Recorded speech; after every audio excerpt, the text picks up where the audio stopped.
আপুনি এগৰাকী সাংবাদিক, অভিনেতা, অভিনেত্ৰী, মডেল হৈ কেৰিয়াৰ গঢ়িব বিচাৰে নেকি?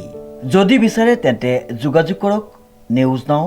যোগাযোগৰ নম্বৰটো হৈছে 9954474988।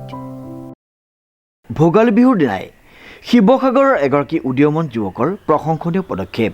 উল্লেখযোগ্য যে শিৱসাগৰত ভোগালী বিহুৰ মাজতেই কেইগৰাকীমান সচেতন যুৱকে দাঙি ধৰিলে মানৱীয়তাৰ এক সুন্দৰ নিদৰ্শন।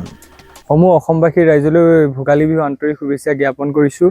আৰু বিহু উপলক্ষে শিৱসাগৰ নগৰৰ বিভিন্ন প্ৰান্তত আচলতে শীতৰ প্ৰকোপ বৃদ্ধি পোৱাৰ লগে লগে দৰিদ্ৰ জনগণৰ মাজত গৰম কাপোৰ হিচাপে আমি কম্বল বিতৰণ কৰিছোঁ।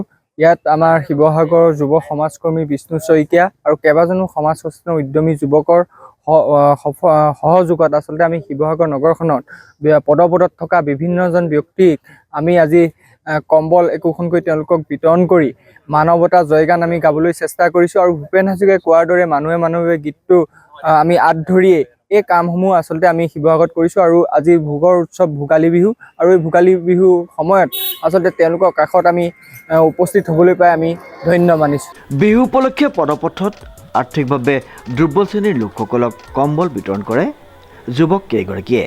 শিৱসাগৰৰ সচেতন যুৱকৰ এই কাৰ্যই সকলোৱে প্ৰশংসা কৰিছে। কংকনজ্যোতি শৰ্মাৰ ৰিপৰ্ট, নিউজ নাও।